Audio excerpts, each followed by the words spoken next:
আসসালামু আলাইকুম ওয়া রাহমাতুল্লাহি ওয়া বারাকাতুহু। আলহামদুলিল্লাহ। আলহামদুলিল্লাহি রাব্বিল আলামিন ওয়াস সালাতু ওয়াস সালামু আলান নাবিয়্যিল মুরসালিন ওয়া আলা আলিহি ওয়া আসহাবিহি আজমাইন। আলহামদুলিল্লাহি রাব্বিল আলামিন ওয়াস সালাতু ওয়াস সালামু আলান নাবিয়্যিল মুরসালিন ওয়া আলা আলিহি ওয়া আসহাবিহি আজমাইন। আল্লাহুম্মা সাল্লি আলা মুহাম্মাদিন নাবিয়্যিল উম্মি ওয়া আলা আলিহি ওয়া সাল্লিম তাসলিমা। আল্লাহুম্মা সাল্লি আলা মুহাম্মাদিন নাবিয়্যিল উম্মি ওয়া আলা আলিহি ওয়া সাল্লিম তাসলিমা। আউযু বিল্লাহি মিনাশ শাইতানির রাজিম। বিসমিল্লাহির রহমানির রহিম। আমরা পবিত্র রমজান মাস আল্লাহ তাআলা আমাদেরকে পূর্ণভাবে রোজা রাখার তৌফিক দিয়েছে। আমরা এজন্য শুকরিয়া আদায় করি আলহামদুলিল্লাহ। পবিত্র ঈদের যে আনন্দটা আমরা সবাই যথাসম্ভব চেষ্টা করেছি পরিবারের সাথে গ্রামে যেয়ে বা যে যেখানে আমরা ঈদটা কাটিয়েছি। আল্লাহ তাআলা আমাদের সকলের ঈদের মুহূর্তে যত ইবাদত বা তার আগের ইবাদত সকল ইবাদত আল্লাহ আমাদেরকে কবুল করুন। আমিন। আর আমাদের যে দান সদকা করেছি আমরা সেটাও আল্লাহ আমাদেরকে কবুল করুন। আর আমরা ঈদের পরে ইনশাল্লাহ আমাদের শুক্রবারের যে বিশেষ ক্লাস আজকে থেকে ইনশাল্লাহ আমরা অফিসিয়ালি আবারও শুরু করেছি এবং এটা ইনশাল্লাহ চলতেই থাকবে। আল্লাহ তাআলার কাছে আমরা সবাই কামনা করি, চাই যে এই ক্লাসটা যেন কিয়ামত পর্যন্ত চলতে থাকে। আল্লাহ তাআলা আমাদের সেই কোরআনের পাঠশালাকে সেই তৌফিকটা দান করুক। আমিন আমিন। তো যাই হোক, আমাদের মূল বিষয় হলো নামাজ। তো একেবারে আমরা নামাজের প্রথম থেকেই শুরু করবো ইনশাআল্লাহ। উম, আল্লাহ তাআলা আমাদেরকে তৌফিক দান করুক। আমিন। তো দেখেন, আমরা নামাজ পড়তে যাব। তো নামাজের প্রথমে আমাদের কি প্রয়োজন? আমাদের প্রথমে প্রয়োজন হলো আপনার পবিত্রতা। কিন্তু আমরা পবিত্রতা থেকে আমরা শুরু করব না। কি শুরু করব? অপবিত্র থেকে। কারণ কোন বিষয়টা আপনার অপবিত্র এটা যদি আপনি ক্লিয়ার না হন, তাহলে আপনি কিন্তু নিশ্চিত হতে পারবেন না যে আপনি পবিত্র কিনা। তো এজন্য আমাদের কাজ হবে একেবারে উল্টা। আমরা শুরুই করব কি? অপবিত্র থেকে। কারণ ওই একটাই যেটা বললাম, আল্লাহু আকবার কাবীরা। তো দেখেন, অপবিত্রটা আসলে বিষয়টা কি? দেখেন, অপবিত্র বিভিন্ন বস্তু থাকতে পারে। সেটা তরল জাতীয় হইতে পারে।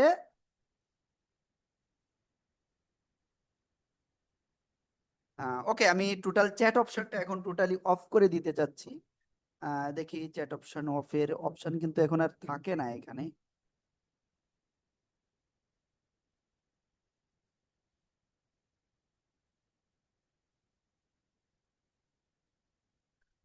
আল্লাহ আকবার। তো যাই হোক, আমি যেটা আসলে বলতে চাচ্ছি আপনাদেরকে শোনেন। তো অপবিত্রতা থেকে আমরা কিন্তু শুরু করতেছি।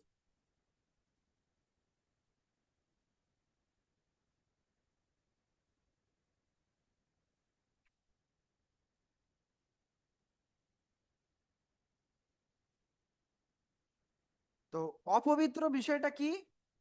অপবিত্র হলো সেটা আপনার পানীয় জাতীয় হইতে পারে, লিকুইড জাতীয় হইতে পারে। না, আমি এখন ক্লাস শুরু করতেছি, অর্থাৎ যারা দেরি করে আসছেন এতে কোনো সমস্যা হবে না আশা করছি। ওকে। তো এরপরে আপনার লিকুইড হতে পারে, আপনার গাঢ় হইতে পারে, বস্তুগত হইতে পারে, আপনার অবস্তুগত কোনো কিছু নাই। আমি কি বুঝাতে পারছি? নাপাকি বিষয়টা কি? তবে মনের নাপাকি যেটা রয়েছে, যেটা আল্লাহ তাআলার আমাদের সৃষ্টিকর্তা লা ইলাহা ইল্লাল্লাহ মুহাম্মাদুর রাসূলুল্লাহ, এর অর্থ কি? আল্লাহ ছাড়া কোনো মাবুদ নাই, হযরত মুহাম্মদ মুস্তাফা সাল্লাল্লাহু আলাইহি ওয়াসাল্লাম আল্লাহ তাআলার বান্দা ও রাসূল। আমরা মনে প্রাণে যারা এটা বিশ্বাস করি, তাদের অন্তর থেকে নাপাকিটা সরে গেছে। বুঝতে পারছেন? যারা বিশ্বাস করি, তো অন্তরের নাপাকি আপনার যাওয়ার পরে আপনার কাজ হলো আপনার বাহ্যিক যে সব নাপাকি রয়েছে সেটা থেকে আপনাকে মুক্ত থাকতে হবে। আর বাহ্যিক নাপাকি বিষয়টা হলো যেটা আপনাকে নামাজ, কোরআন স্পর্শ, মসজিদে প্রবেশ বা অন্যান্য ইবাদাত সঠিকভাবে আদায়ের জন্য আপনার কিন্তু এই নাপাকি থেকে বা অপবিত্রতা থেকে আপনাদের কি করতে হবে? হেফাজত থাকতে হবে, বেঁচে থাকতে হবে। আশা করি আমি বোঝাতে পেরেছি বিষয়টা। তো এরপরে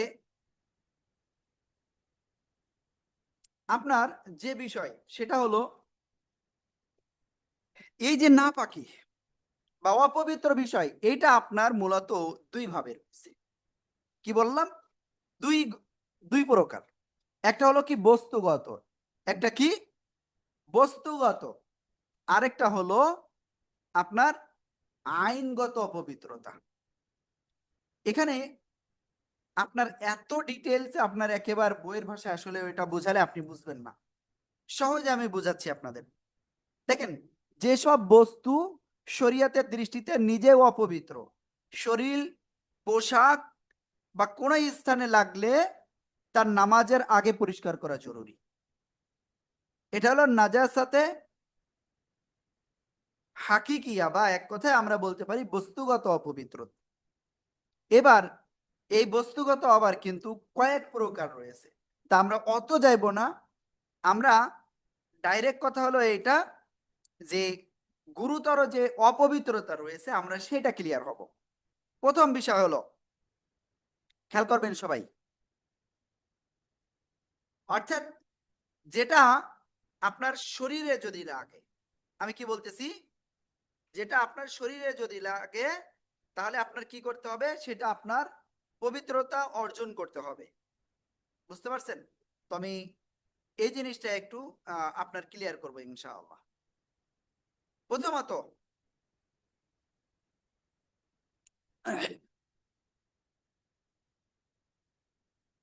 প্রথমত যে বিষয় সেটা হলো যে দেখেন, এই যে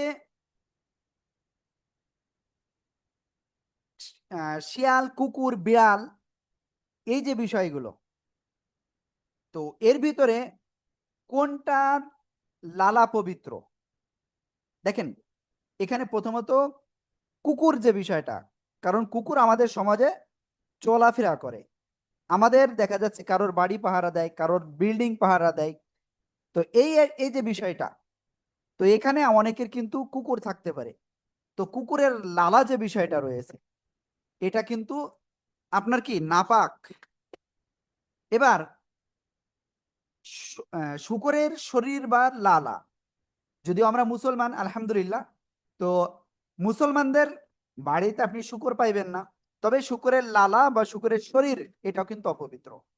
মানুষের যে প্রসাব বা পায়খানা, এটাও অপবিত্র। এরপরে আপনার বীর্য যে বিষয়টা রয়েছে, ভাই এক কথায় আমি যদি বলি, ও এর পাশাপাশি আপনার রয়েছে ঋতুস্রাব বা নিসাফের যে রক্ত, নিফাসের, এর পাশাপাশি সাধারণ যে রক্ত রয়েছে, তারপরে মদ যে বিষয়টা রয়েছে, এইগুলো যদি আপনার শরীরে লাগে তাহলে একবারে আপনার কথা হলো কি, এটা আপনাকে কি করতে হবে, ভালোভাবে উত্তম রূপে ধৌতা করতে হবে, এবং এর পাশাপাশি আপনাকে ওইটা পবিত্র করতে হবে ওই জায়গাটা। তো এখানে আরো বিষয় আছে, গরু, ঘোড়া, ছাগল, হাঁস, মুরগি ইত্যাদি যেসব প্রাণী রয়েছে, এই প্রাণীগুলোর যে পায়খানা রয়েছে, তো সেটাও কিন্তু আপনার অপবিত্র। তবে এখানে একটা বিষয় বলি, কবুতরের যে বিষটা, এটাকে মানে উলামায়ে কিরাম আসলে দুই ভাবেই করছেন, যে কেউ বলছেন এতে তেমন সমস্যা না, আবার কেউ বলছেন সমস্যা।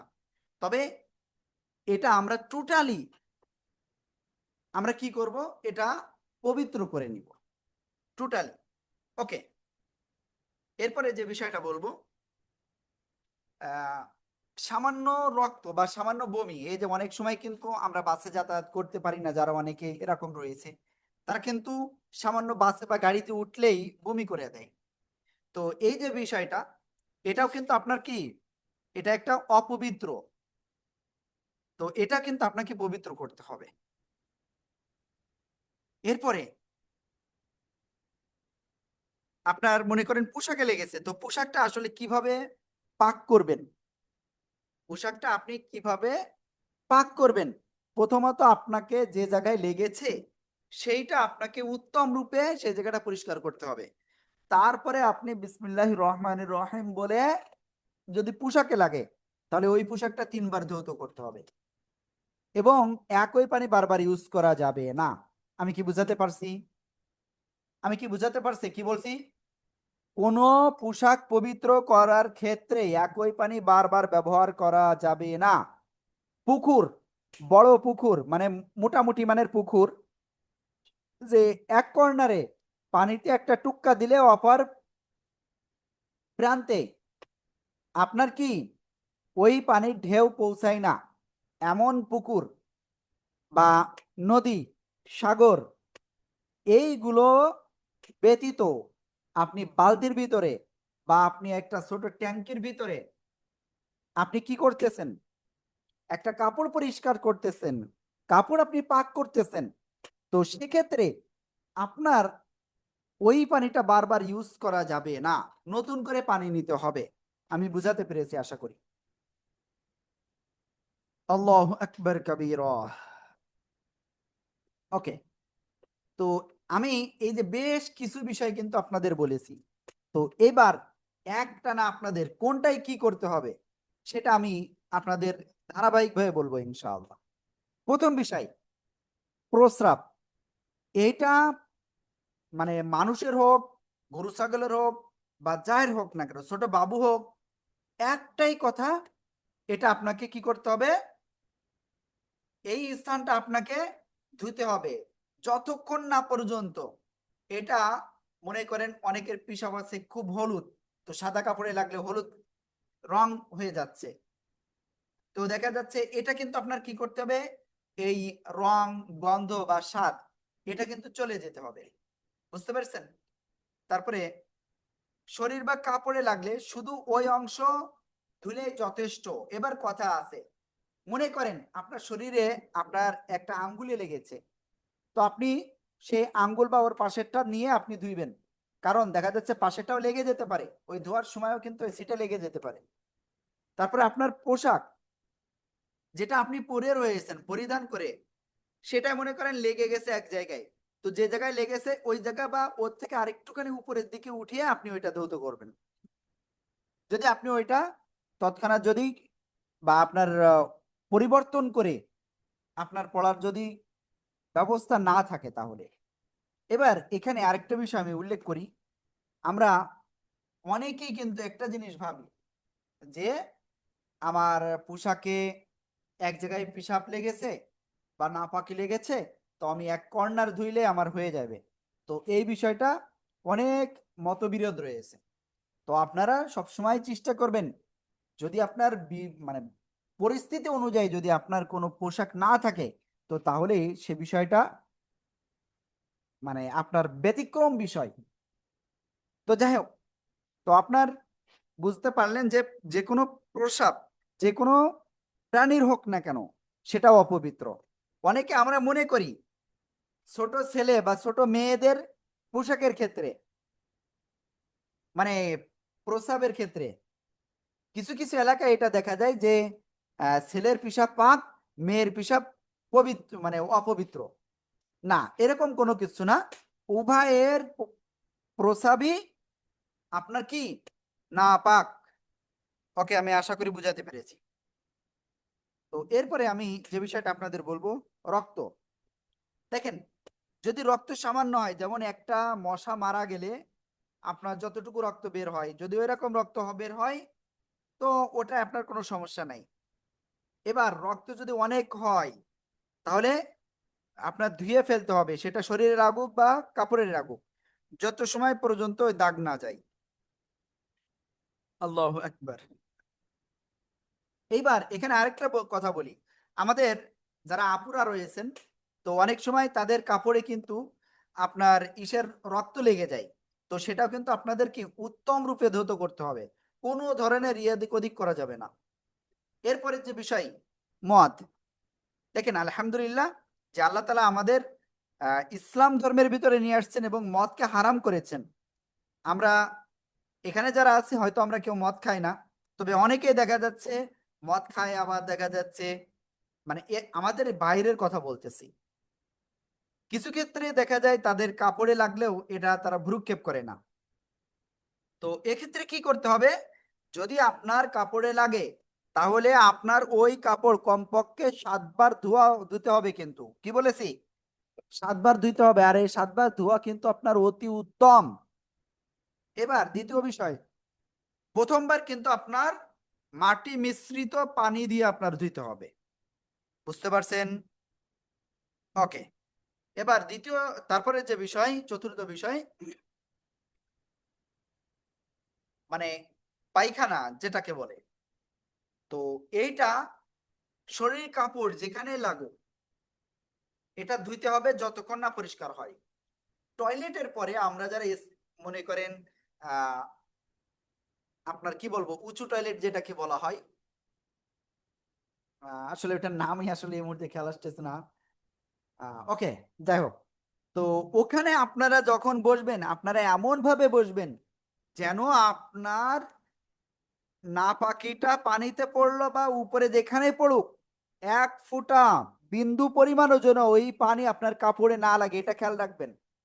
কারণ এখন বর্তমানে এই যে আধুনিক সংস্করণ যত কিছু আসতেছে, এগুলো কিন্তু সব পশ্চিমাদের একটা কি সংস্কৃতি। অনেকে বলবেন যে হুজুর এটা তো এখন সবাই লাগে। হ্যাঁ, সবাই লাগতেছে, আমরা লাগাচ্ছি তাই লাগতেছে, তবে আমাদের এই জিনিসটা আমাদের কি করতে হবে, খেয়াল রাখতে হবে। ও কমোড, ওটার নাম ছিল কমোড। যারা কমোড ইউজ করেন, তো তাদেরকে বলবো অবশ্যই আপনারা সতর্কভাবে আপনারা বাথরুমে বসবেন, কোনোভাবে যেন ওই না পাকি 1 ফোঁটা পানিও যেন আপনার কাপড়ে বা আপনার শরীরে না লাগে। তো এরপরে যদি লাগে তাহলে কি করতে হবে, আপনাকে অবশ্যই সেটা পবিত্র করতে হবে।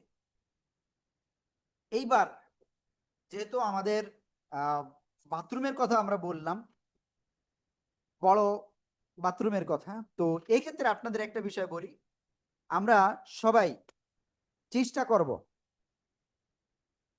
আমি এই জায়গায় একটা জিনিস খারাপ লাগলেও আমি দেখাতে হবে, কারণ না দেখালে আপনারা এই বিষয়টা বুঝতে পারবেন না।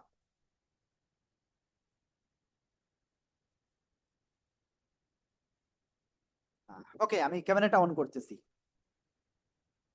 আমরা বাথরুম কমপ্লিট করলাম, এখন আমাদের যে জায়গা থেকে ময়লা বের হয় ওই জায়গায় যদি ওর চারিপাশে যদি আপনার ময়লা লেগে থাকে বা ওই জায়গাটায় নির্দিষ্ট জায়গায় লেগে থাকে, আমাদের টিস্যু ব্যবহার করা ফরজ। আমি কি বুঝাতে পারছি? সেটা টিস্যু হোক, মাটির হোক, ঢিলা হোক, বুঝতে পারছেন? আশা করি আমি বুঝাতে পেরেছি। এরপরে আমাদের পানি খরচ করতে হবে, বুঝতে পেরেছেন? ওকে, তো এরপরে আমি সামনে অগ্রসর হই। এরপরে হলো পুকুরের লালা। আমরা অনেক সময় গ্রাম এলাকায় এই জিনিসটা বেশি ঘটে, সেটা হলো টিউবওয়েল পাড়ে। আমি বলবো কেউ ক্যামেরা অন করবেন না, টোটালি ক্যামেরা অফ।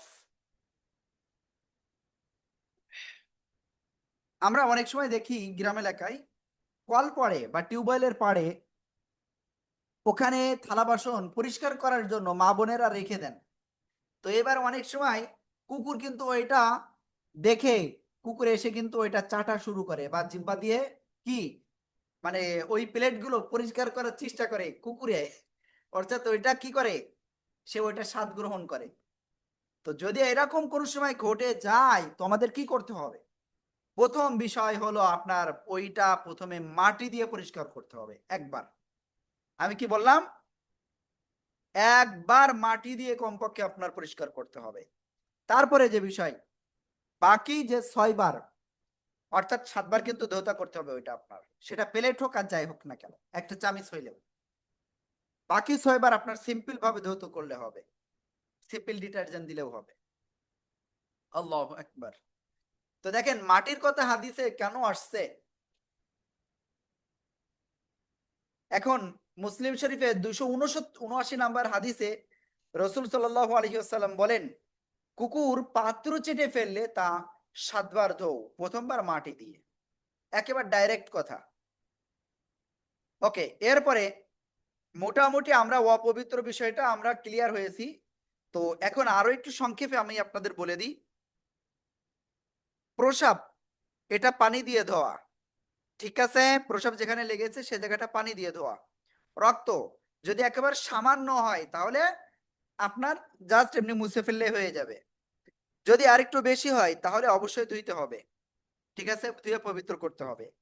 এরপরে মদ যদি হয় তাহলে এটা 7 বার ধুইতে হবে, প্রথমবার কিন্তু আপনার মাটি দিয়ে।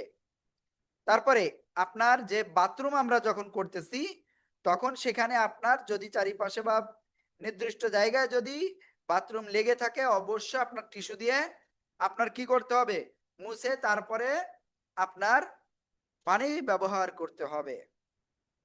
কুকুরের লালা 7 বার ধৌত করতে হবে, প্রথমবার মাটি দিয়ে। শুকুরের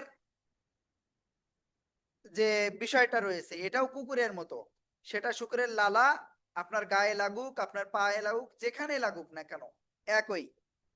তো আমরা মোটামুটি এই অপবিত্রতা বিষয়টা আমরা একটু ক্লিয়ার হয়ে গিয়েছি, আলহামদুলিল্লাহ আলহামদুলিল্লাহ। তো সেটা আমরা পবিত্র কি করে করব আমরা এটাও ক্লিয়ার।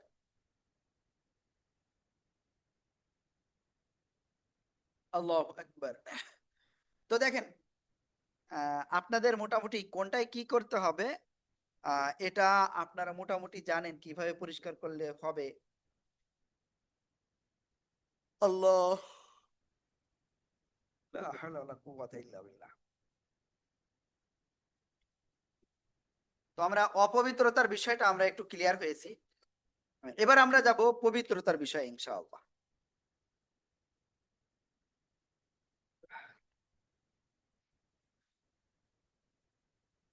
বা পবিত্রতার মাধ্যম দিয়ে আমরা যাই। তো দেখেন, প্রথম বিষয় হলো, দাঁড়ান একটু আমি ধারাবাহিকভাবে আসলে করতে হবে এটা।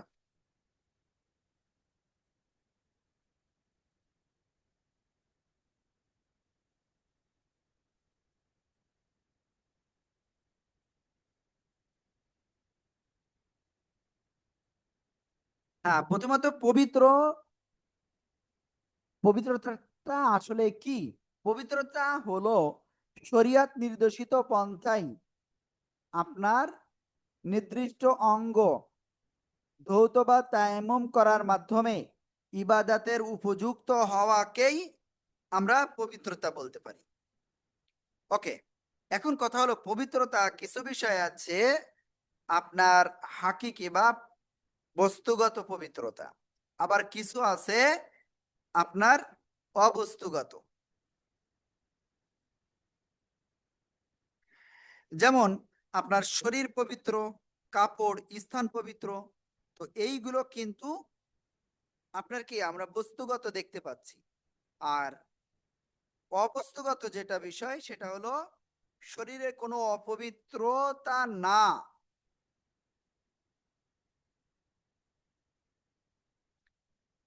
হ্যাঁ, ওকে, শরীরে কোনো অপবিত্রতা না থাকলেও যদি উজু বা গোসল ভঙ্গ হয় তবে মানুষকে অপবিত্র ধরা হয়। ওকে, তো যাই হোক, আমরা এখন কোন সময় আসলে আমাদের পবিত্রতা অর্জন করতে হবে এটা আগে আমরা ক্লিয়ার হয়েছি। তো পবিত্রতা আসলে কয়েকভাবে হওয়া যায়। তো প্রথমত হলো আপনার পানির মাধ্যমে, খেয়াল করবেন সবাই। তো পানির মাধ্যমে, তো কোন পানি আপনার পবিত্র? সেটা হলো বৃষ্টি, নদী, সমুদ্র, কূপ, ঝর্ণা, শিলা, বরফ গলা পানি ইত্যাদি ইত্যাদি, এগুলো আপনার পবিত্র। এগুলো নিজে পবিত্র এবং আপনাকেও এটা পবিত্র করতে পারবে এই পানি। তবে ব্যবহৃত পানি যে বিষয়টা রয়েছে, এই ব্যবহৃত পানি যেটা একবার ব্যবহার করেছেন সেইটা দ্বিতীয়বার আপনার পবিত্রতা অর্জনের জন্য ব্যবহার করতে পারবেন না। বুঝতে পেরেছেন? ওকে, এটা হলো হানাফি মাযহাব। যাই হোক, আমরা ওদিকে না যাই। তো এইবার কথা হলো যে কতটুকু পানি এক জায়গায় থাকলে আমরা পবিত্র ধরে নিব। সেটা হলো 216 লিটারের কম যদি থাকে, ভালো করে বুঝবেন কিন্তু এখানে বিষয়টা, এটা হলো কম পরিমাণের স্থির পানি, অর্থাৎ ছোট্ট একটা পুকুর, ছোট্ট একটা নালা, ছোট্ট একটা তো এখানে যদি 216 লিটারের কম যদি থাকে, তাহলে আপনার ওই পানিতে যদি কোনো নাপাকি পড়ে, একটা টিকটিকির পায়খানা কিংবা কোনো একটা চড়ুই পাখির পায়খানা, বা দেখা যাচ্ছে ছোট বাবু প্রস্রাব করে দিয়েছে, তো এই রকম যদি হয় 216 লিটারের কম, তাহলে তা ব্যবহার করা যাবে না। বুঝতে পারছেন? ওকে, এবার যদি এর থেকে বেশি হয়, বুঝতে পারছেন কি বলছি, এবং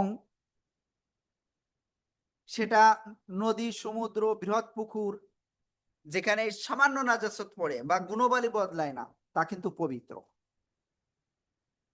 তো তাহলে আপনি যে কোনো পুকুরের পানি বা যে কোনো পানি পবিত্র কিনা এটা আপনি বুঝবেন কি করে? প্রথমত, এটা 4টি ধাপ রয়েছে। 1 নাম্বার বিষয় হলো এর রং ঠিক আছে কিনা। রং যদি স্বাভাবিক থাকে তাহলে এটা পবিত্র, অস্বাভাবিক হলে আপনার কি অপবিত্র। এরপরে আপনার যে বিষয়টা দেখতে হবে সেটা হলো গন্ধ, অর্থাৎ ওই পানির স্বাদ ঠিক আছে কিনা, স্বাভাবিক কিনা। এই জায়গায় বলি, তরমুজের পানি এটা কিন্তু স্বাদ রয়েছে, বুঝতে পারছেন, রং কি পরিবর্তিত এবং স্বাদ রয়েছে, তাহলে এটা কিন্তু আপনার উযুর জন্য, গোসলের জন্য ব্যবহার করতে পারবেন না। ওকে, এরপরে যে বিষয় রয়েছে স্বাদ, হ্যাঁ ওকে, গন্ধ বললাম, স্বাদ বললাম, এরপরে উৎস। এই পানিটা আসলে কোন জায়গা থেকে উৎস? আমরা সাধারণত বাসাবাড়িতে যে ট্যাপ ইউজ করি, সে পানিটা নলকূপ থেকে আসলে উঠে আসে, অর্থাৎ সেটা মোটরের মাধ্যমে উঠে আসতেছে। এবার পবিত্র পানির আরো কিছু উদাহরণ আমি বলছি আপনাদের।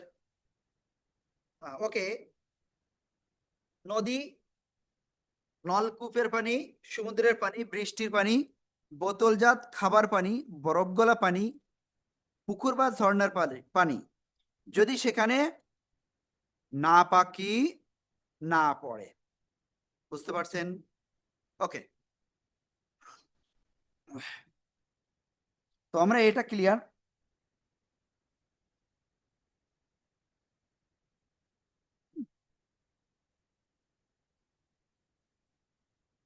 এরপরে আমরা ইনশাল্লাহ সামনে যাব যে আহ, ও আমরা কিন্তু উজু কিন্তু এর আগেও একদিন শিখেছিলাম, তো আজকে আমি ইনশাল্লাহ একবার সার সংক্ষেপে অল্প পরিমাণে আমি ইনশাল্লাহ এই বিষয়টা ক্লিয়ার করে দেব, উজুর বিষয়টা। তো প্রথমত, হ্যাঁ ওকে, তো আমি আপনাদের একটা কথা বলি এখানে, প্লিজ সবাই একটু খেয়াল করবেন। যাদের কাছে এই বইটা রয়েছে, খেয়াল করবেন সবাই, এই যে ঘরে বসে নাওয়া শিক্ষার যে বইটা রয়েছে যাদের কাছে, তো তারা অবশ্যই আপনারা কি করবেন, 27 নম্বর পৃষ্ঠায় একটা কিউআর কোড রয়েছে, ওইটা স্ক্যান করবেন। ঠিক আছে, স্ক্যান করে আপনি ওই ভিডিওটায় দেখবেন মনোযোগ সহকারে। আমি একটু দেখি আসলে কি ব্যাপার, কি অবস্থা, কি দেখি। ওকে, সেখানে মূলত সঠিকভাবে আপনি উজু কিভাবে করবেন এটা আপনার ভিডিওটা দেওয়া হয়েছে, বুঝতে পারছেন, 27 নম্বর পৃষ্ঠায়। এটা কিন্তু ঘরে বসে কোরআন শিক্ষা না, ঘরে বসে নামাজ শিক্ষা বইয়ের কথা বলছি। ঠিক আছে, এই যে ঘরে বসে নামাজ শিক্ষা। ওকে, তো এরপরে আমি যেটা বলবো আপনাদের, তো আমি দেখেন উজুটা আমি দেখাচ্ছি। মনে করেন আমি একটা পাত্রে পবিত্র পানি নিয়েছি, আমি আগে একটু পানি পান করে নিই, অনেক সময় কথা বলতেছিলাম। তো দেখেন, যাই হোক, আমি যেটা বলতেছিলাম যে আমরা পবিত্র পানি নিলাম পাত্রে, অথবা আমরা ট্যাপে উজু করব। এবার ট্যাপে উজু করার ক্ষেত্রে আমি কয়েকটা বিষয় বলি, যেটা আমি কোশ্চেন পাই বা আমার মনে হয় এটা সন্দেহজনক। তো সেটা আপনাদের একটু আগে ক্লিয়ার করে দিই। আপনি যদি বাথরুমের ভিতরেই উজু করেন, ভালো করে বোঝেন, আপনি যদি বাথরুমের ভিতরে উজু করেন, তাহলে আপনাকে যে কাজটা করতে হবে, আপনাকে যে কাজটা করতে হবে সেটা হলো সব সময় উজু করার আগে বাথরুমের নিচে টাইলস যদি থাকে বা আপনার প্লাস্টার করা যদি থাকে, সেটা ভালো করে ধুয়ে নেবেন। সেটা 1 মগ দিয়েও যদি হয়, 2 মগ দিয়ে যদি হয়, তো আপনি কি করবেন, ধুয়ে নেবেন। তারপরে ওখানে উজু করতে বসবেন বা উজু করতে দাঁড়াবেন। তো এখন প্রথমত আপনি উজু করবেন কেন? পবিত্রতা অর্জনের জন্য আপনি উজু করবেন। এটা তো আল্লাহ তাআলার সন্তুষ্টির উদ্দেশ্যে একটা ইবাদত করবেন, সেটার জন্য তো শুরু করতেছেন। তো এর বাইরে আর কোনো নিয়াত করার প্রয়োজন নাই। বুঝতে পারছেন? ওই নিয়াতই যথেষ্ট। আপনি উজু করতেছেন, আলহামদুলিল্লাহ, এটাই যথেষ্ট। এবার আমাদের প্রথমে কি করতে হবে? ডাইন হাত দ্বারা আমাদের শুরু করতে হবে। কি বললাম? ডাইন হাত দ্বারা। তো ডাইন হাতে পানি নিলেন, নিয়ে প্রথমে কি বাম হাত ধোবেন? নো, আগে ডাইন হাত। পানি নিলেন, নিয়ে এই যে ভালো করে, কিন্তু এই যে দেখেন ভালো করে এভাবে আঙ্গুলের ভিতরে আঙ্গুল দিয়ে ভালো করে ধুইবেন। তারপরে কি, এই যে বাম হাত। এবার কথা হলো, হুজু তো শুরুই করে দিলাম, কিন্তু কোনো দোয়া পড়তে হবে না। অবশ্যই দোয়া পড়তে হবে। সে দোয়াটা কি? আপনি শুধুমাত্র বিসমিল্লাহির রহমানির রহিম বললেও হয়ে যাবে। আর আমাদের যে বইতে যে দোয়া রয়েছে, আপনি সেটাও বলতে পারবেন। আশা করি ইনশাআল্লাহ আমি সবাইকে খুব সুন্দরভাবে বোঝাতে পেরেছি বিষয়টা। আল্লাহু আকবার কাবীরা। ওকে, এরপরে আপনার কাজ হলো, ডাইন হাত দেওয়া হয়েছে কোন পর্যন্ত? এই পর্যন্ত ধুইবেন, এই কলসি, এই যে এর একটু উপর পর্যন্ত, ক্লিয়ার? এবার বাম হাত ধুইবেন ঠিক একই ভাবে। কোনো জায়গায় চুল পরিমাণ জায়গা, বিন্দু পরিমাণ, সরিষা পরিমাণ জায়গা যেন আপনার বাদ না থাকে। ওকে,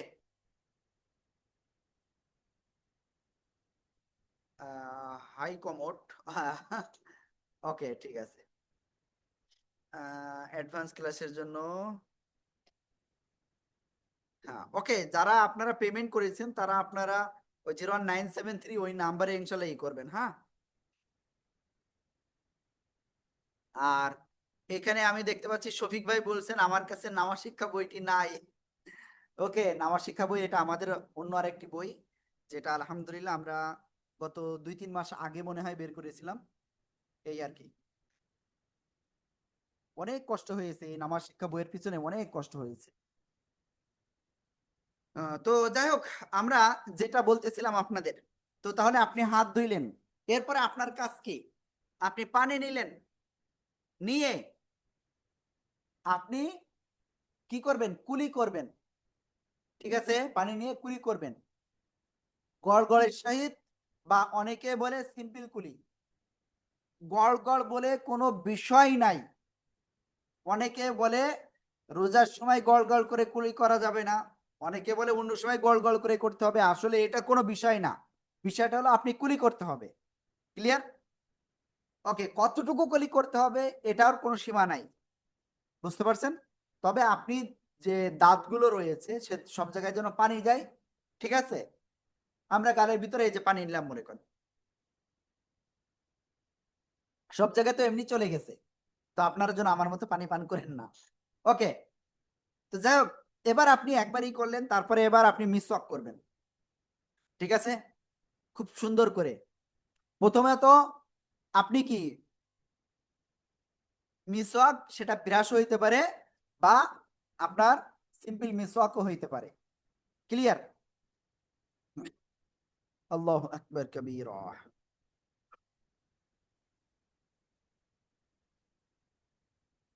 এবার মিসওয়াক যদি আপনার কাছে না থাকে তাহলে আপনি কি করবেন? আপনার কাছে যদি মিসওয়াক না থাকে, তাহলে আপনি এই যে হাত রয়েছে না, শাহাদাত আঙ্গুল দিয়ে আপনি এ পাশে একবার, এ পাশে একবার, নিচে একবার, এ পাশে একবার, ভিতরে, আপনি কি করলেন? জাস্ট মিসওয়াকের মতো ই করলেন, ঠিক আছে। এইবার আপনি বাকি দুইবার আপনি কুলি করে পানি ফেলে দিলেন, পানি খেয়েন না যেন কোনোবার। ওকে, এবার সামনে আমরা কি করব, আমরা নাক পরিষ্কার করতে হবে। তো নাকে আমাদের কি করতে হবে, আপনার এই যে খেয়াল করবেন, এই যে বাম বাম হাতের এই যে ছোট্ট কনিষ্ঠ আঙ্গুল, এই কনিষ্ঠ আঙ্গুল দিয়ে তার আগে আপনার ডান হাতে পানি দিলেন, এই যে দিলেন, বাম হাতের এটা নিয়ে প্রথমে ডান পাশ, তারপরে বাম পাশ, ভালো করে আপনারা পরিষ্কার করে আবার দুইবার দিবেন। ক্লিয়ার? ওকে, তো আপনার এটুকু গেল। এবার আপনার কাজ হলো কি, তবে ওই যেটা বলেছি সবসময় খেয়াল রাখবেন, আপনি যদি রোজা অবস্থায় উজু করেন তো তাহলে দেখা যাচ্ছে অনেকে বলে এরকম এরকম করতে, না এরকম এরকম করা যাবে না, ওই পানি কিন্তু আপনার গলার ভিতর চলে যাবে। বুঝতে পেরেছেন? এবার সামনে যাই। এবার আমাদের মুখ ধুতে হবে। মুখ কতটুকু খেয়াল করবেন, চুলের গোড়া, চুলের গোড়া থেকে শুরু করে থুতনির নিচ পর্যন্ত, এই নিচ পর্যন্ত কিন্তু, এই যে এক কানের এই যে লতি থেকে এখান থেকে এই কানের লতি পর্যন্ত, ঠিক আছে।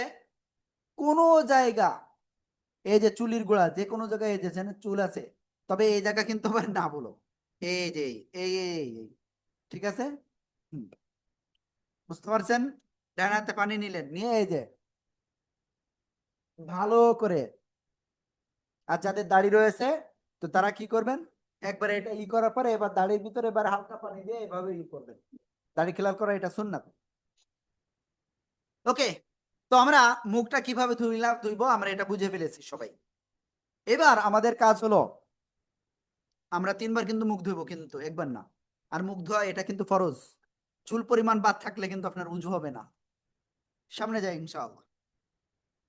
তো এখন কথা হলো আমাদের কি করতে হবে, দুই হাত কোনোই পর্যন্ত ধৌত করতে হবে। একেবারে ডান হাতে একটু পানি নিলাম, নিয়ে এই যে ভালো করে ডোলে ডোলে আপনাকে ধৌত করতে হবে তিনবার, এই যে কোনোই পর্যন্ত কিন্তু। বুঝতে পারছেন? ওকে, এবার বাম হাত ভালো করে আপনারা ধৌত করবেন। ধৌত করার পরে আপনার নতুন করে পানি নেওয়ার প্রয়োজন নাই। আপনি কি, যদি মাথায় টুপি থাকে তাহলে আপনার টুপিটা খুলে আপনি জাস্ট সবাই এরকম দেখেন, এরকম করেন সবাই, এই যে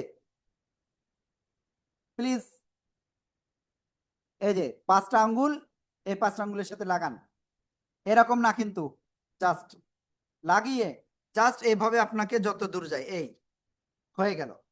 মাথার 4 ভাগের 1 ভাগ মাসা করা এটাও কিন্তু ফরজ, তো আপনাকে এভাবে মাসা করতে হবে। আশা করি ইনশাল্লাহ আপনি ক্লিয়ার হয়েছেন। এইবার কথা হলো, আমাদের আপুরা দেখা যাচ্ছে বাসায় বাদে অন্য জায়গায় যদি খোলামেলা স্থানে যদি উজু করতে বসে, তো তাহলে আমাদের চেষ্টা করতে হবে মাথার চুল যেন তেমন বের না হয়। কাপড় রয়েছে, কাপড়টা এই আঙ্গুল দিয়ে আপনি উঠাইলেন, উঠে জাস্ট এই যে এটুকু গেলে হয়ে যাবে। বুঝতে পারছেন? এবার দেখেন, এই যে দুইটা আঙ্গুল, এই দুইটা আঙ্গুল আমরা কানের দুই ভিতরে দিয়ে দিলাম, ঠিক আছে। ভালো করে খেয়াল করবেন, দেওয়ার পরে আমাদের এই যে দুই আঙ্গুলের এই যে পিছনের পাশ, এইটা আমরা এই কানের এই জায়গায় দিব, এই যে খেয়াল করেন, এই যে দেখতে পাচ্ছেন এই দিয়েছি। এবার দেখেন এই যে দুই হাত, এই দুই হাতের উল্টা পিঠ কিন্তু বাকি রয়েছে, এটা দিয়ে আমরা ঘাড় এভাবে মাসাহ করব। আশা করি আমি খুব সুন্দরভাবে আপনাদের দেখাতে পেরেছি বিষয়টা। আল্লাহু আকবার। তো আমাদের ঘাড় মাসাহ করা শেষ, মাথা মাসাহ শেষ। এখন আমরা সামনে অগ্রসর হব। আমরা আমাদের পা, দুই পা আমরা টাকনু সহ ধৌত করব। তো প্রথমে আপনি একটু পানি নিলেন, নিয়ে পাটা আগে ভিজায় নিবেন। সেটা একেবারে উজু শুরু করার সময় আপনারা করতে পারেন, ওইটা জাস্ট পাটা ভিজায় নিলেন, কারণ অনেক সময় পা কিন্তু শুকনা থাকে, তো তার মানে পায়ে চামড়ায় কিন্তু পানি পৌঁছায় না, অনেক সময় এমন হতে পারে। তো এই জন্য আপনারা ওই কাজটা করিবেন। আল্লাহু আকবার কাবীরা। তো আপনি প্রথমে ডাইন হাত, ডাইন পা আপনি উত্তম রূপে একেবার পায়ের আঙ্গুলির ভিতরে এভাবে হাতের আঙ্গুল দিয়ে হুজুর অনেকে বলে ঘাড় মাসা, ঘাড় নাকি মাসা করা যাবে না। না, আসলে এটা হলো মুস্তাহাব পর্যায়ে, বুঝছেন? ওকে।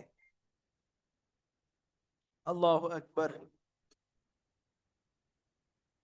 গলা না কিন্তু, ভালো করে খেয়াল করবেন। অনেকে মনে করে যে গলা, তো আমাদের বইতে এই বিষয়টা কিন্তু ক্লিয়ার করে দেওয়া হয়েছে যে আঙ্গুলের পিঠ দিয়ে ঘাড়ের পিছনের অংশ মাসা করুন, গলা নয়। আর এখানে আরেকটা জিনিস, যে এখানে নতুন কোনো পানি আপনাকে নিতে হবে না, বুঝতে পারছেন? হুম। এবার আপনি কি পাই গেলেন, পা ধৌত করতে গেলেন, তো উত্তম রূপে আপনার আঙ্গুলের ভিতরে আঙ্গুল দিয়ে আপনার কি করতে হবে, পায়ের আঙ্গুলের কথা বলছি কিন্তু হাতের না। আমি হাতে দেখাচ্ছি কিন্তু পায়ের না, পায়ে কি করতে হবে আপনার, খুব উত্তম রূপে আপনাকে ডলে ডলে ধৌত করতে হবে টাকনু সহ। বুঝতে পেরেছেন আশা করি। ওকে। এইবার তারপরে আমরা বাম পাও আমরা ঠিক একই ভাবে আমরা কি করব, ধৌত করব। তো ধৌত শেষ, আমাদের উজু কমপ্লিট হয়ে গেল। এবার আমরা সবাই কালিমায়ে শাহাদাত যেটা রয়েছে আমরা সেটা পড়ব। কালিমায়ে শাহাদাত আমরা সবাই পারি তো? আশহাদু আল্লা ইলাহা ইল্লাল্লাহু ওয়াহদাহু লা শারীকা লাহ ওয়া আশহাদু আন্না মুহাম্মাদান আবদুহু ওয়া রাসূলুহু। আমরা এটা পড়ব। এর সাথে আমরা আরো একটা দোয়া পড়তে পারি, আল্লাহুম্মা জাআলানি মিনাত তাওয়াবিন ওয়া জাআলানি মিনাল মুতাতাহহিরিন। এই দোয়াটা আমরা পড়তে পারি। ওকে। এবার কিছু গুরুত্বপূর্ণ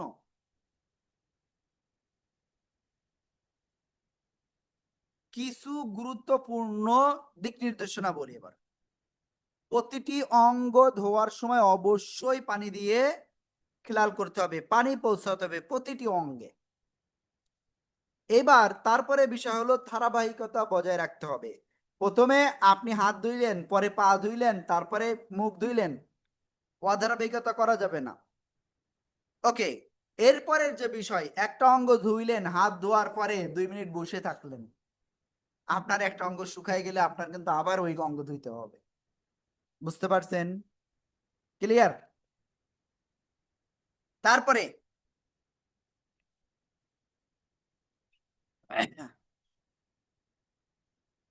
যে বিষয়টা রয়েছে সেটা হলো প্রয়োজনীয় ক্ষেত্রে উজু ভেঙে গেলে আবার উজু করে নেওয়া। এটা আমরা সাধারণত শীতকালে আমাদের এত আলসেমি থাকে যে আমরা উজু করতে ভয় পাই, এটা করা যাবে না। ওকে। এবার উজু ভঙ্গের যে কারণ, উজু ভঙ্গের কারণ কয়টি জানেন? খেয়াল করবেন। প্রথমত প্রসাব পায়খানার রাস্তা দিয়ে কোনো কিছু বাহির হওয়া, বুঝতে পারছেন? প্রসাব বা পায়খানার রাস্তা দিয়ে কোনো কিছু বাহির হওয়া, সেটা একেবারে সামান্য পরিমাণই হোক না কেন। শরীরের ক্ষত স্থান থেকে রক্ত, পুজ বা পানি বাইর হয়ে গড়িয়ে পড়া, বাইর হয়েছে কিন্তু ওই নির্দিষ্ট জায়গায় রয়েছে, তাহলে না, গড়িয়ে পড়তে হবে। ওকে।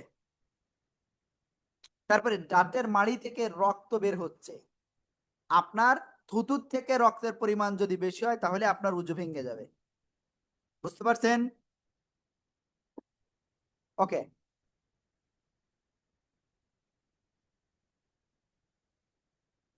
এরপরে যে বিষয়টা, তারপরে হলো বমি হওয়া। বুঝতে পারছেন? যদি সামান্য যদি কফ বের হয়, সামান্য কফ বা একেবারে সামান্য, মানে বমি মানে গড়গড়ে বমি, বিষয়টা না, বিষয়টা হলো সামান্য বমি যদি হয়, এরকম হয় জাস্ট অল্প একটুখানি কিছু হয়েছে, পানি আসছে বা কিছু, তো তাতে সাধারণত উজু ভাঙে না। তবে যদি এটার পরিমাণ যদি একটু বেশি হয় তাহলে কিন্তু ভেঙে যাবে। চিত বা কাত বা হেলান দিয়ে নিদ্রায় যাওয়া, এটা হইলেও আপনার কি উজু ভেঙে যাবে।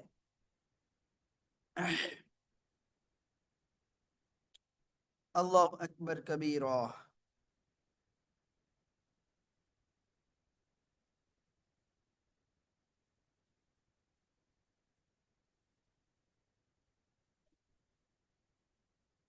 ওকে, তো তারপরে যে বিষয়টা রয়েছে সেটা হলো অজ্ঞান হয়ে যাওয়া, অর্থাৎ আপনি দুনিয়ার ভিতরে কি হচ্ছে আপনি এটা বুঝতে পারতেছেন না, অজ্ঞান হয়ে যাওয়া, উন্মাদ, মাতাল বা অন্য কোনো কারণে অচেতন হয়ে যাওয়া।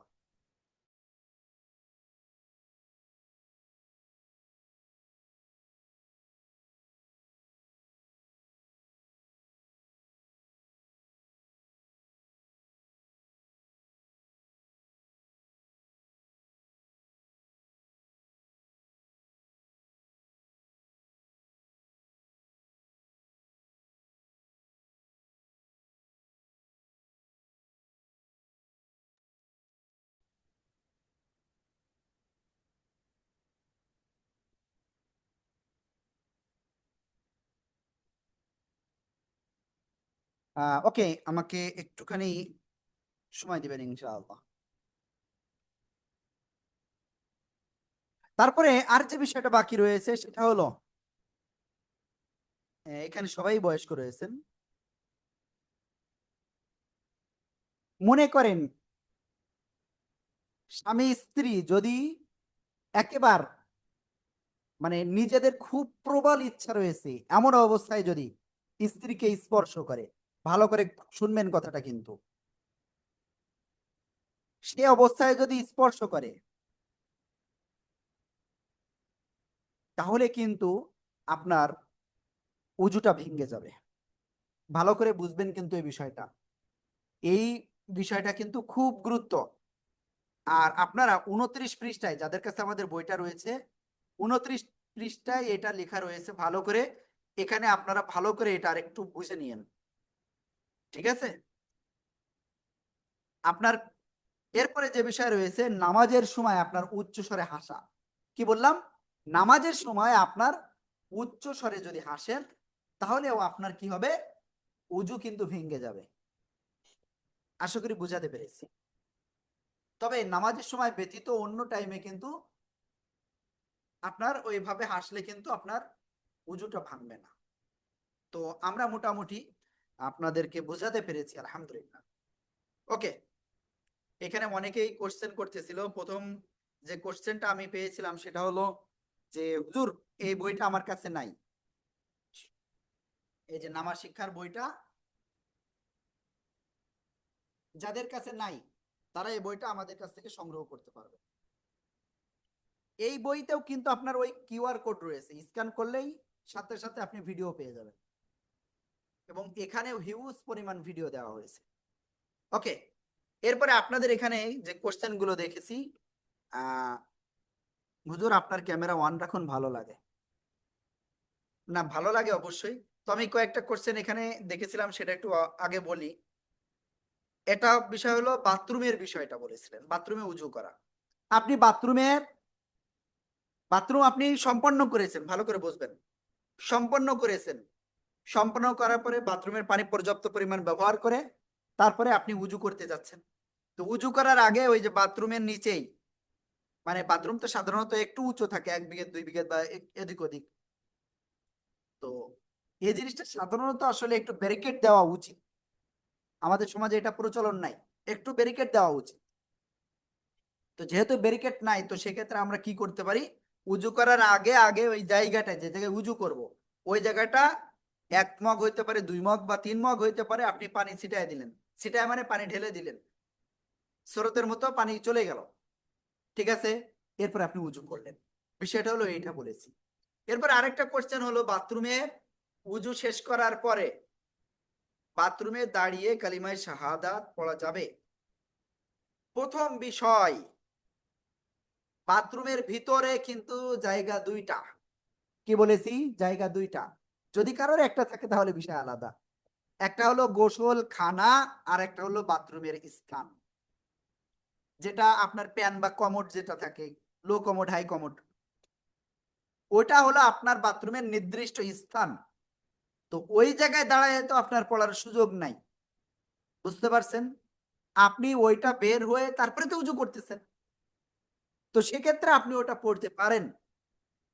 আবার বাথরুম থেকে বের হয়েও আপনি পড়তে পারেন।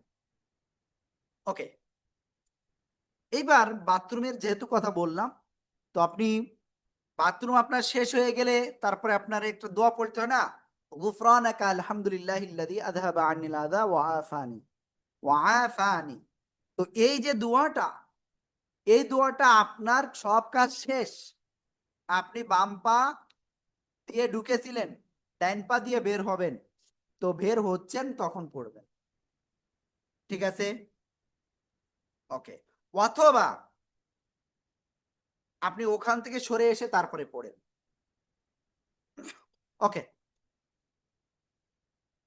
উজুর পর টাকনোর উপরে কাপড় উঠে গেলে নামাজ ছাড়া উজু ভেঙে যাবে কি? ভাই আমি তো অলরেডি 7টা বলেছি উজুর ভঙ্গের কারণ, 7টার সাথে আর একটা যে বিষয়টা রয়েছে 8টা, সেটা তো আমি ডাইরেক্ট বললাম, বললাম না? এর বাইরে আপনার দেখা যাচ্ছে অনেকেই বিভিন্ন গালিগালাজের যে বিষয়টা রয়েছে, গালিগালাজ অবশ্যই খারাপ, নিন্দনীয়, এবং এটা করলে কবিরা গুনাহ হয়। তো আমাদের ওইটা থেকে বিরত থাকতে হবে। তো ওইটা, কিংবা দেখা যাচ্ছে আপনার এখানে যে বিষয়টা বলছে কাপড় উঠে গেলে কি উজু ভেঙে যাবে কিনা, না, উজু ভাঙবে না। সতর ঢেকে রাখা প্রত্যেক নারী পুরুষের উপর ফরজ। এই ফরজটা তরক করার কারণে আপনি মারা যাবেন, সাথে সাথে আপনার একেবারে শুরু জাহান্নামের কঠিন শাস্তি, আপনার শুরু, কেউ বাঁচাতে পারবে না। উজুর শেষে যদি ভুলে যায় আমার উজুর একটা অংশ ছাড়া পড়ছে, তাহলে কি আবার নতুন করে, যদি ভিজা অংশ ভিজা থাকে, সর্বশেষ যে অঙ্গ ধৌত করেছেন সেটা যদি ভিজা থাকে অঙ্গগুলো, তাহলে আপনার, ও আপনার মূল বিষয়টা হয়েছে একটা অঙ্গ বাদ পড়ে গেছে, তো তাহলে আপনার আবার ধারাবাহিকভাবে শুরু করতে হবে শুরু থেকে। যদি আপনার শেষ অঙ্গ পা ধুইতে বাদ থাকে তাহলে শুধু পা ধুইলে হবে, বাকিগুলো আপনার ধারাবাহিকভাবে করতে হবে। বুঝতে পারছেন? ওকে। কালিমা শাহাদাতের পর আয়াতুল কুরসি পড়া যাবে? হ্যাঁ, পড়তে পারেন, সমস্যা নাই। ওকে, রাজিবুল ইসলাম ভাই আপনার কোশ্চেন ছিল। জি ভাই বলেন। আসসালামু আলাইকুম হুজুর। হ্যাঁ, ওয়ালাইকুম আসসালাম ভাই, আপনাকে একটুখানি স্টপ করছি। তো যারা নামাজ শিক্ষা বইটা নেওয়ার জন্য আগ্রহ প্রকাশ করেছিলেন বা ইতিপূর্বে জানিয়েছিলেন, আজকে এখন আবার একটুখানি মেসেজ দেন আপনি নামাজ শিক্ষা বইটা নিতে চাচ্ছেন, তো সমস্যা নেই, ইনশাল্লাহ আমরা আপনাদের ঠিকানা ইনশাল্লাহ পাঠিয়ে দেব। ঠিক আছে? ওকে। হ্যাঁ রাজিবুল ভাই এবার বলেন। জি হুজুর, আমি বলতে চাচ্ছিলাম যে নাপাক পানি আর পাক পানির ব্যাপারে যে বলছিলেন, আমাদের তো ঢাকার বাইরে দেখা যায় যে ওয়াসার পানি বেশি লাইন। ওই লাইনের পানি অনেক সময় জানা থাকে না আসলে নাপাক আছে না পাক আছে। যেমন ধরেন আমি ভাই দেখেছি ওটা একটা এক অর্ধেক হিসেবে লাইনের পানি, ওয়াসার পানি, ওটা পবিত্র ধরবেন, ওখানে নাপাকের সম্ভাবনা নাই। না অনেক ময়লা পানির ভিতর থেকে পাইপগুলি আসে, পাইপ লিক থেকে, সেইটা বলতে চাচ্ছিলাম, সেক্ষেত্রে করণীয় কি? মানে পাইপ অনেক সময় লিক হয়ে নাপাক পানি ওর ভিতরে ঢুকে যায়, সেটা বলতেছেন? হ্যাঁ হ্যাঁ হ্যাঁ হ্যাঁ, পাইপগুলি অনেক নাপাক ময়লা পানির ভিতর থেকে আসে। মানে পাইপ খুললে? জি না জি না, আমি বলছি ওয়াসার পাইপ যেগুলি, লাইন পাইপ যে লাইন পানির লাইন করেছে, ওই পাইপগুলি অনেক নাপাক পানির ভিতর থেকে আসে, অনেক ময়লা দেখা যায় সুয়ারেজের লাইনের ভিতর থেকেও পাইপগুলি আসে। পাইপগুলো অনেক সময় লিক থাকে, নাপাক পানি ঢুকে যায়। সেক্ষেত্রে তো কোনো অপশন নাই পানি পাক করার। ওটা কি নাপাক হিসেবে ধরবো নাকি পাক হিসেবে ধরবো? আপনি কি নিশ্চিত যে ওইটা নাপাক? হ্যাঁ হ্যাঁ, আমি দেখেছি ওয়াসার লাইন আপনার সুয়ারেজ লাইনের ভিতর থেকে আসছে। ভাই ভিতর দিয়ে সুয়ারেজ লাইন, আসতেছে, শোনেন শোনেন, এখানে ভাই বিশাল বিষয়টা রয়েছে, শরিয়ত কিন্তু অতটা মানে না। তো এখানে মূল বিষয়টা হলো আপনি যদি এটা নিশ্চিত হন যে এই পানিটা এখন নাপাক পানি এতে মিশ্রিত রয়েছে, তাই না? তো আপনার এটা নাপাক। কিন্তু দেখা যাচ্ছে আপনি দেখেছেন যে আপনার নাপাক জায়গা দিয়ে পাইপ আসতেছে, সব সে বিষয়ে বিরোধী, জি কিন্তু কারণ ওইটার ভিতরে কিন্তু ওই পাইপের ভিতরে নাপাক ঢুকতে পারে না। বুঝতে পারছেন? এখন যদি পাইপ যদি এতখানি ভাঙ্গা থাকে, তাই না, হ্যাঁ হ্যাঁ, সেটা তো আলাদা। আমি কি বুঝাতে পারছি? জি জি। ওকে। তারপরে শামসুন নাহার আপু। ওকে, সবাইকে ঈদ মোবারক। আসলে আমি ঈদ মোবারক প্রথমে জানাতে চেয়েছিলাম, এটা আসলে আমরা ঈদের পরে আসলে প্রথম আপনাদের সবার সাথে সাক্ষাৎ। জি, শামসুন নাহার আপু প্লিজ আনমিউট হবেন।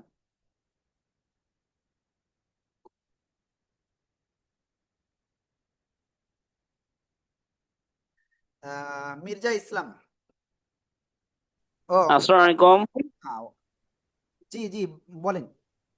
আচ্ছা হুজুর, ওযু করলাম, অনেক সময় পয়সা থেকে দোয়া টোয়া পড়তে একটু কষ্ট হয়, ঘুম কম্বলের ভিতরে গেলাম, কম্বলের ভিতরে যদি লুঙ্গি টাকনুর উপরে ওঠে কিন্তু আমার শরীর কম্বল দিয়ে ঢাকা আছে, তাহলে কি ওযু ভাঙবে?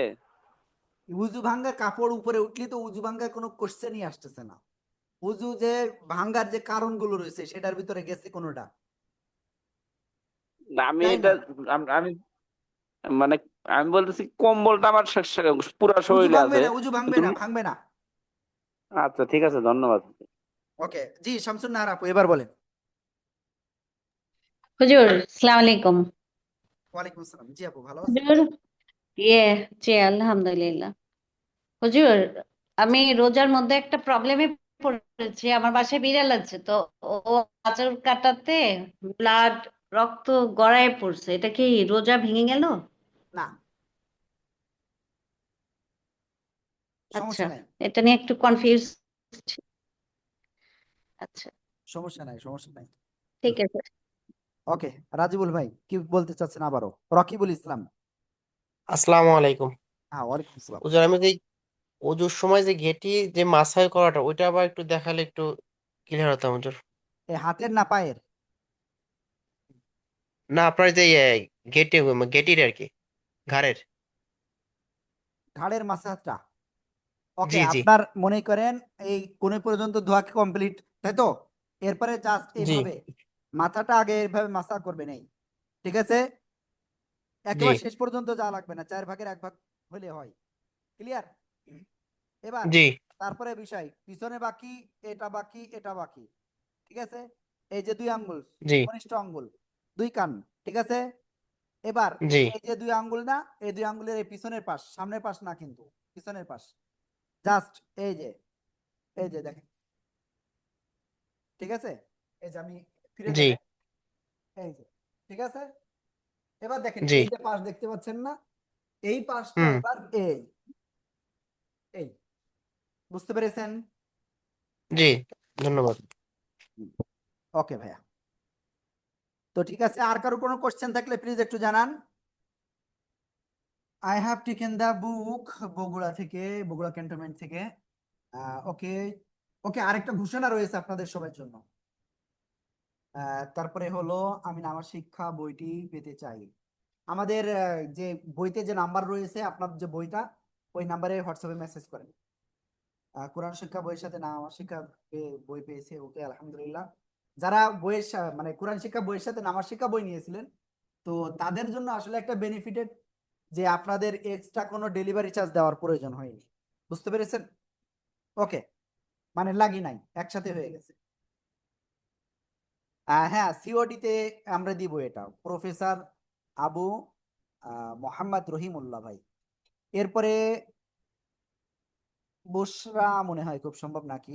উজু করার সময় 3 বার করে মুখ ধোয়ার পরও মনে হয় ভালোভাবে ধুইতে হবে, হাত ধোয়ার সময়ও তেমন মনে হয়। এতে করে 3 বারের জায়গায় একাধিক বার পানি ব্যবহার করি বা সন্দেহ তৈরি হয়, মনে হাত মুখ ভালো করে ধুইতে হবে, এতে অনেক পানি ব্যবহার হয়। আমি এই সন্দেহ থেকে বের হতে পারছি না।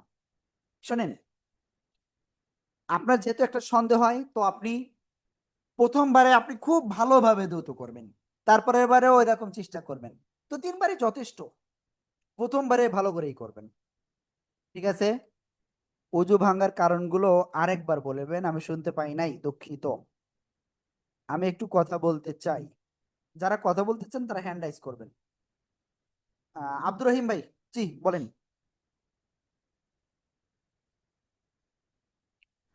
ওকে ভাই, আমি একটা কথা হুজুর, ভুলে গিয়েছি। আমরা কি ওযুর পরে কি আমাদের দাড়ি খিলাল করতে হবে?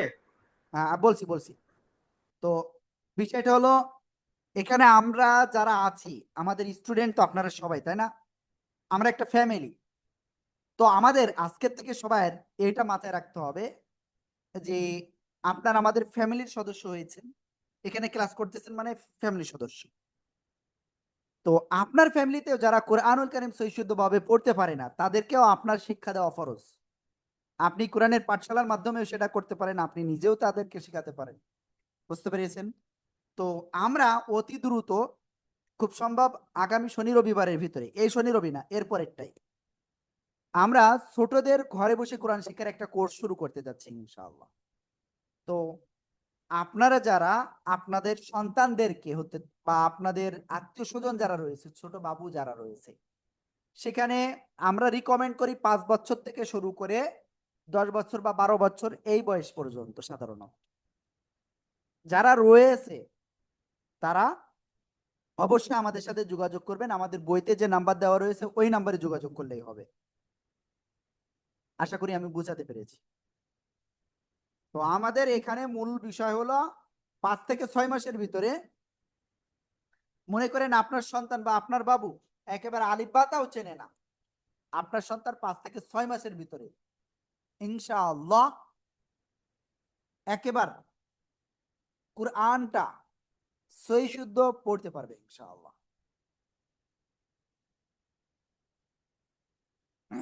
বুঝাতে পেরেছি? আমরা সেভাবে ইনশাআল্লাহ গড়ে তুলবো। এর পাশাপাশি আদব আখলাক, আমাদের বাচ্চাদের কিন্তু প্রতি শুক্রবার বিশেষ ক্লাস হয় বাচ্চাদেরও।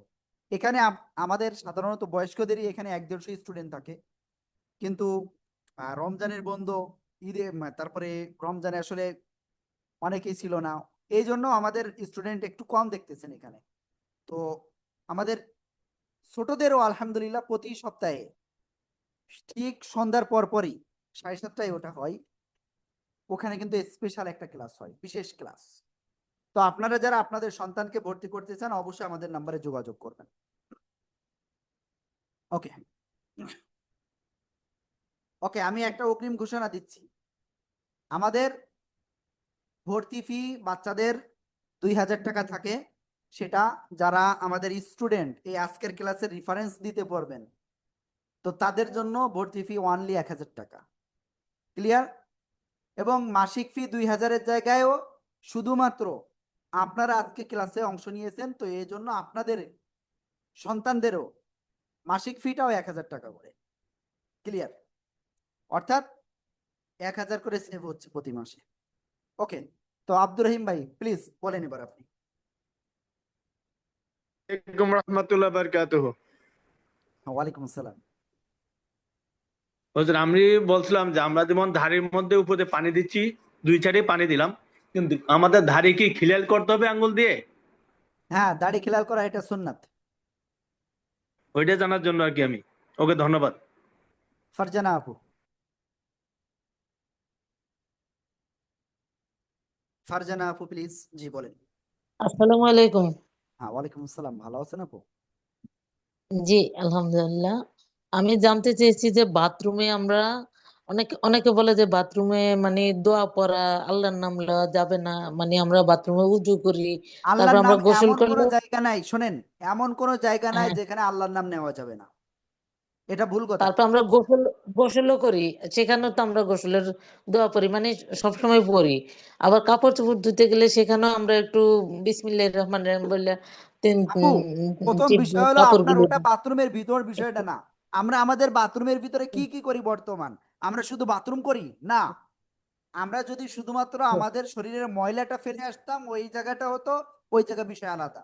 আমরা ওই জায়গায় ওই ঘরের ভিতরে বাথরুমে একটা নির্দিষ্ট জায়গা রয়েছে, ঠিক আছে, আপনার গোসলের একটা নির্দিষ্ট জায়গা, আপনার বেসিন রয়েছে একটা জি নির্দিষ্ট জায়গা, জি আপনার বিষয়টা বুঝতে হবে কিন্তু। জি ওকে, ঠিক আছে, আর কিছু? জি জি, ধন্যবাদ। হ্যাঁ, ওকে, নাজবুল ভাই, নাজমুল ভাই প্লিজ। নাজমুল ভাই কিন্তু এখনো আনমিউট হননি, প্লিজ রাজিবুল ইসলাম ভাই। জি হুজুর, আমরা তো সাধারণত মাথা মাথা গার মাথাও করে একবার করি। এটা কি একবারই? আপনি কি হ্যাঁ, একবারই, সবগুলো ওগুলো তিনবার একবারই। বললেন, আমরা জি এটুকুই। ভাই ওইগুলো যদি আপনি আরো 2-3 বার করতে যান তো আপনি তো অসুস্থ হয়ে পড়বেন ভাই। জি হুজুর। হ্যাঁ, ওকে। তো আঙ্গুলগুলো 3 বারের জায়গায় 2 বার 4 বার ধুই, তাহলে সমস্যা না। নামাজ শিক্ষা বই নিতে চাই, অবশ্যই আপনি আমাদের যে নাম্বার রয়েছে নাম্বারে যোগাযোগ করবেন। আস্তাগফিরুল্লাহ ও দুরূদ শরীফ একসাথে পড়া যাবে? হ্যাঁ, প্রথমে আস্তাগফিরুল্লাহ পড়লেন, তারপরে দুরূদ শরীফ পড়লেন, সমস্যা কি? হুজুর, আমার বাবা বৃদ্ধ, অসুস্থতার জন্য এবার রোজা রাখতে পারিনি, আমরা সন্তানকে তার রোজা করে দিতে পারবো? সন্তানরা রোজা করতে পারবে কিনা, ওকে। আরো কি কি বিষয় রয়েছে আপনি ডিটেলস আমাদের কাছে মেসেজ করে জানায়েন, আমরা ইনশাল্লাহ তখন ইনশাল্লাহ বলতে পারবো। বুঝতে পেরেছেন? আশা করি বোঝাতে পেরেছি। ওকে নাজমুল ভাই, আপনি প্লিজ কিছু বলতে চাইলে বলতে পারেন। তো এখানে আরেকজন বলেছিল যে হুজুর আমি কথা বলতে চাই, Vivo Y53।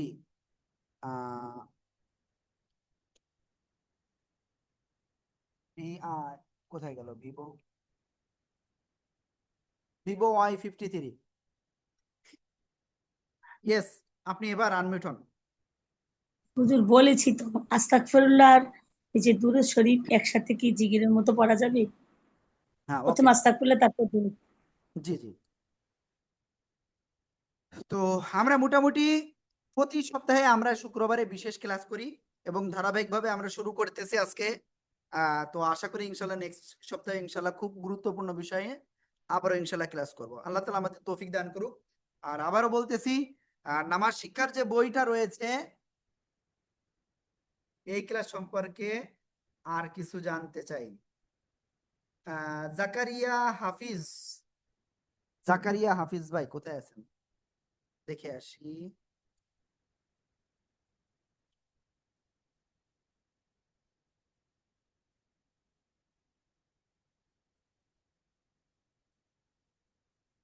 জি, আপনি কোন বিষয়ে জানতে চাচ্ছেন বলুন এবার। জাকারিয়া হাফিজ ভাই, আপনি আনমিউট হন। আপনি আনমিউট না হলে তো আমি বলতে পারবো না ভাইয়া। জি, এবার বলেন। আসসালামু আলাইকুম। হ্যাঁ, আমি ওয়ালাইকুম আসসালাম। জাকিরা হাফিজ। ওকে, সরি। আমি জানতে চাচ্ছিলাম যে এই ক্লাসগুলা কি রেগুলার হবে? মানে আমি তো কখনো ইনভলভ হই নাই, তবে আপনার এই বই আমি বছর 2 আগেই কিনে রেখেছিলাম। তো আমি মাঝখানে জানতে চেয়েছিলাম যেটা কিভাবে পড়তে হয়। তখন একটা ভিডিও রেকর্ড সম্ভবত আপনারা পাঠিয়েছেন, আমি দেখেছি। কিন্তু তারপরে হঠাৎ মনে হলো যে এটা বোধহয় ক্লাস করতে পারলে ভালো। আজকে কিছুক্ষণ আগে আমি হঠাৎ করে দেখে সাথে সাথে আমি এটা জয়েন করেছি। আমি কিন্তু জানি না এটা এটা কিভাবে ক্লাসগুলো শুরু হয় বা হবে, আমার ক্লিয়ার না আমি। আমাদের যে বইটা রয়েছে বইয়ে দেখবেন 01973 নাম্বার দিয়ে একটা নাম্বার আছে, হোয়াটসঅ্যাপ রয়েছে ওই নাম্বারে। আপনি জি। ওখানে ডাইরেক্ট ওখানে লিখবেন যে আপনি 7 দিনের একটা কোর্স করতে চান, ঠিক আছে? আচ্ছা আচ্ছা। জি। হ্যাঁ, ওকে, ঠিক আছে। ও তখন জানাতে হবে না? তখন যোগাযোগ করে তারপরে এটা কোর্স গুলা হ্যাঁ, করতে আপনি হবে। এক্ষুনি আপনি ওইটাই মেসেজ করে রাখেন, সমস্যা নাই। ঠিক আছে, হ্যাঁ। আপনি আচ্ছা ওখানে ঠিক বলেন আছে। যে উস্তাদ লিংক দিতে বলেছেন। আচ্ছা ঠিক আছে, thank you. Okay, thank you. গ্রুপের লিংক দিতে বলেছেন, এটা একটু লিখে দিয়েন ওখানে। হ্যাঁ, ওকে। দেখেন, একটা বিষয় আমি আপনাদেরকে একটু ক্লিয়ার করে দিই। এই যে জাকিরা হাফিজ আপু, আপু নিজে বলতেছেন যে আপু 2 বছর আগে আমাদের বইটা নিয়েছিল। আহ, তো সেই জায়গা থেকে শুরু করে আজকে 2 বছর পরে আমরা কিন্তু নিয়মিতভাবে এভাবে তাদের চেষ্টা করতেছি সবাইকে। তো আমরা সবার মতো আসলে যদি একটা বই, এই যে কোরআন মানে আমাদের নামাজ শিক্ষা না কোরআন শিক্ষার যে বই, বইটা বিক্রি করে দিয়ে যে ভাই এই যে বই নাও, আর কোনো যোগাযোগ নাই। অধিকাংশ বইতে দেখবেন কোনো মোবাইল নাম্বার দেয় না। এবং আমরা কি করেছি, আমরা একেবারে বই খুলে মন্তর আপনি আমাদের বই মানে মোবাইল নাম্বার পেয়ে যাচ্ছেন। একেবারে বই খুলে মন্তর এই যে মোবাইল নাম্বার, ঠিক আছে? বইয়ের শেষেও মোবাইল নাম্বার, বইয়ের শেষে মোবাইল নাম্বারটা কোথায় গেল? ওকে, এখানে নাই, সাইটে আছে। ওকে, এই যে বই খুলে মন্ত্র, এই যে এখানে মোবাইল নাম্বার। অর্থাৎ আপনি যে কোনো ভাবে আপনি আমাদের সাথে যুক্ত হতে পারবেন, কারণ আমরা হারায় যাওয়ার জন্য আসি নাই। আমি তো যে একটা কথা আজকে বলেছি, আল্লাহর কাছে দোয়া করেন যেন কিয়ামত পর্যন্ত এই সিলসিলাটা জারি থাকে। আল্লাহ তাআলা আমাদের তৌফিক দান করুক, আমিন। তো ঠিক আছে, সবাইকে অসংখ্য ধন্যবাদ আজকের ক্লাসে অংশগ্রহণ করার জন্য। আর সবাই দোয়া করবেন। আহ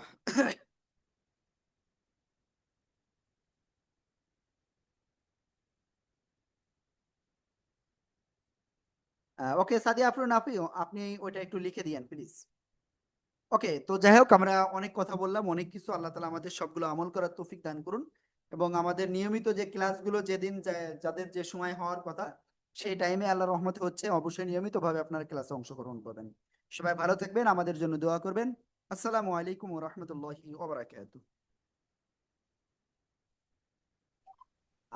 ওয়ালাইকুম আসসালাম ওয়া রাহমাতুল্লাহি ওয়া বারাকাতুহু। এখানে আরেকটা বিষয় বলি, আজকের ভিডিওটি আপনি কোন জায়গা থেকে দেখতে পারবেন? আপনি ইউটিউবে যাবেন, কোরআনের পাঠশালা লিখে সার্চ দেবেন, তো কোরআনের পাঠশালা ইউটিউব চ্যানেলে আমি এটা আপলোড করে দিব, কিন্তু প্রত্যেকটা গ্রুপে আসলে দেওয়া সম্ভব নয়। ঠিক আছে? ওকে, তো সবাই ভালো থাকবেন। আসসালামু আলাইকুম ওয়া রাহমাতুল্লাহি ওয়া বারাকাতুহু।